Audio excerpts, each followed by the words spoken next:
Adakah yang kenal dengan Der Judenstaat? Kalau belum kenal maka ada baiknya kita coba meringkas sedikit sejarah yang berawal dari Der Judenstaat tersebut. Inggris di tahun 1900-an adalah empire yang semakin kalah dengan pengaruh negara-negara besar lain setelah selama 200-an tahun menguasai dunia setelah Inggris mengalahkan kekuatan Belanda. Di ujung masa jayanya, Inggris memerlukan banyak bantuan untuk berperang dengan musuh-musuh mereka, sehingga lahirlah sebuah perjanjian yang diberikan kepada penyokong dana Inggris. Inggris menjanjikan sebuah wilayah untuk mereka dapat tinggal kepada para penyokong dana tersebut. Mereka adalah bangsa atau klan atau kelompok yang mengelana selama ribuan tahun tanpa punya wilayah. Mereka adalah kaum Yahudi. Yahudi yang merantau ke wilayah Eropa sejak dulu kala adalah bangsa yang tertindas dan warga negara kelas 2. Namun mereka pintar mengelola uang. Bangsa Yahudi adalah pengendali keuangan dalam 150 tahun terakhir pada masa tersebut, dan Inggris memerlukan uang yang banyak terutama untuk mengusir kekuatan Ottoman Turki dan kerajaan Jerman. Kita mundur sebentar ke tahun 1896. Ada seorang yang dianggap penting di kemudian hari. Dia bernama Theodor Herzl, seorang Yahudi Austro-Hungarian yang fotonya terpampang tinggi di gedung-gedung Israel sekarang. Theodor Herzl pada masa itu adalah seorang politisi dan jurnalis, penulis buku Der Judenstaat yang artinya adalah The Jewish State atau negara Yahudi.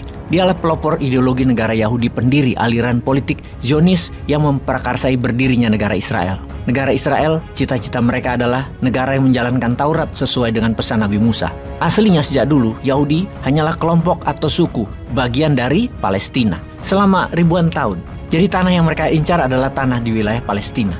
Tidak ada sejarah yang namanya negara Yahudi atau negara Israel sebelum-sebelumnya. Negeri itu bentukan baru yang menggunakan lahan Palestina. Surat yang ditulis oleh Arthur Balfour kepada Raja Inggris. Arthur adalah Menteri Luar Negeri Inggris waktu itu. Surat permohonan itu untuk penguasaan lahan yang hingga kini telah menjadi pertumpahan darah tiada henti. Sudah lebih 100 tahun sejak surat itu terbit di tahun 1917. Surat itu telah mendapatkan persetujuan dari Raja Inggris, diperuntukkan untuk Rothschild. Siapa yang tidak tahu Rothschild yang menguasai separuh keuangan dunia kala itu, termasuk menguasai peredaran 70% moneternya Inggris. Surat itu menjanjikan kepada kaum Yahudi untuk memiliki national homeland-nya di Palestina. Bayangkan, sewaktu surat itu diterbitkan, yang tinggal di wilayah Palestina adalah kebanyakan orang asli Arab Palestina. Agama terbanyak 80%-nya Muslim, kemudian Kristen, dan ada sedikit yang beragama Yahudi.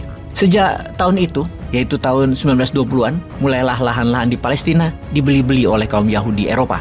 Belinya dengan paksa tentunya, terutama ketika Ottoman Turki kalah dari penguasaan lahan Palestina. Ottoman Turki menguasai Palestina lebih dari 400 tahun dan terguling oleh sekutu di Perang Dunia Pertama. Kita ke Zionisme. Zionis adalah gerakan Yahudi mengambil tanah Palestina untuk mendirikan negara Israel. Zionis adalah gerakan politik diprakarsai oleh Theodor Herzl di tahun 1896 dengan membuat buku Der Judenstaat atau negara Yahudi, di mana dalam ideologinya satu-satunya cara menghindari kelompok anti-Semit atau anti-Yahudi adalah membuat sebuah negara. Theodor bukan hanya membuat buku, namun setahun kemudian dia membuat Kongres Jewish pertama yang membentuk gerakan Zionis di Basel, Switzerland. Isi dari kongres tersebut adalah membuat rencana dan melaksanakan impian mereka untuk mendirikan negara Israel di tanah Palestina. Dalam perkembangannya, Perang Dunia Pertama menguntungkan kaum Yahudi yang akhirnya bisa mengendalikan sebuah negara yang bernama Inggris. Di parlemen Inggris, mereka yang mendukung Zionis adalah 90%-nya, karena mereka adalah orang-orang bayaran dari pengusaha Yahudi.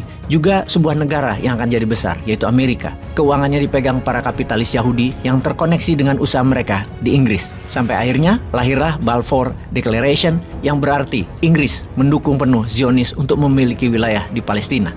Kekalahan kerajaan Jerman dan Ottoman di Perang Dunia Pertama membuat Palestina tak bertuan menjadi wilayah teritorial negara pemenang perang, dalam hal ini Inggris yang mendapatkan jatahnya. Seharusnya rakyat Palestina dan wilayah Palestina bisa memerdekakan dirinya dan menjadi sebuah negara. Namun Inggris dengan curangnya malah memberikan wilayahnya ke para Yahudi Eropa yang terus membanjiri wilayah Palestina, dan mulailah mengusir warga asli Arab Palestina di sana. Lebih dari 250 ribuan orang perlahan-lahan diusir dari tanah mereka, dan wilayah permukiman Yahudi semakin banyak. Hal itu berlangsung hingga Perang Dunia Kedua, yang mana lebih banyak lagi warga Yahudi masuk ke Palestina. Hingga puncaknya di tahun 1948 berdirilah negara Israel. Rakyat Palestina tidak terima kolonialisasi yang dibangun oleh Inggris dilaksanakan oleh Yahudi dan didukung hingga saat ini oleh Amerika. Wilayah tanah leluhur Palestina saat ini hanya tinggal 20%-an dari sejarah asli mereka.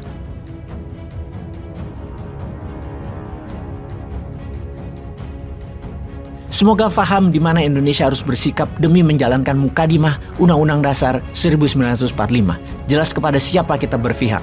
Jangan sampai jalur Gaza hilang dari peta Palestina dengan alasan menghajar Hamas. Peace.